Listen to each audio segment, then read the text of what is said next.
Hi everyone, welcome to the channel. Today we're going to learn how to create a beautiful 3D surface plot in Python using NumPy and Matplotlib. If you're learning data science, machine learning, or scientific visualization, this is a skill you'll use again and again. Let's get started. First, we import the libraries we need. NumPy helps us create and manipulate mathematical data efficiently. Matplotlib.pyplot helps us create plots and charts. And Axis 3D activates Matplotlib's 3D plotting capabilities.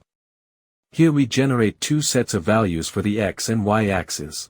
Linspace creates evenly spaced numbers, in this case from -5 to +5, with 50 points.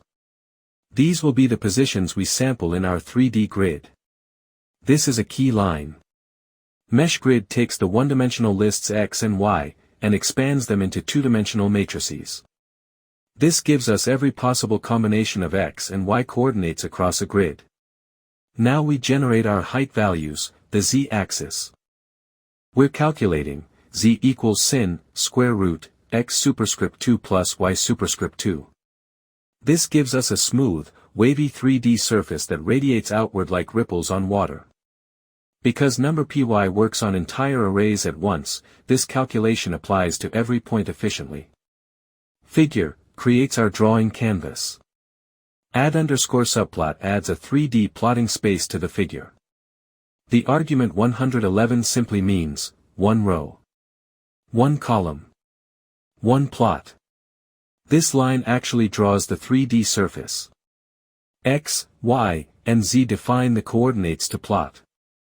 Map equals plasma gives it a beautiful color gradient that represents height values. Matplotlib has many color maps, you can try others like Voridis, Inferno, or Turbo.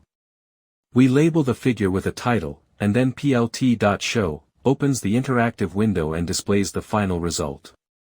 At this point, you'll see a smooth 3D graph that you can rotate and explore with your mouse. Outro. And that's it.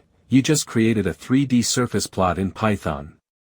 You've learned how to generate mathematical data, how to turn x and y vectors into a 2D grid, how to plot a 3D surface using Matplotlib, how to customize the appearance of your plot. If you found this helpful, give the video a like, subscribe, and stay tuned. In the next videos we'll explore more powerful data visualization techniques and move towards 3D visualizations for machine learning and AI systems.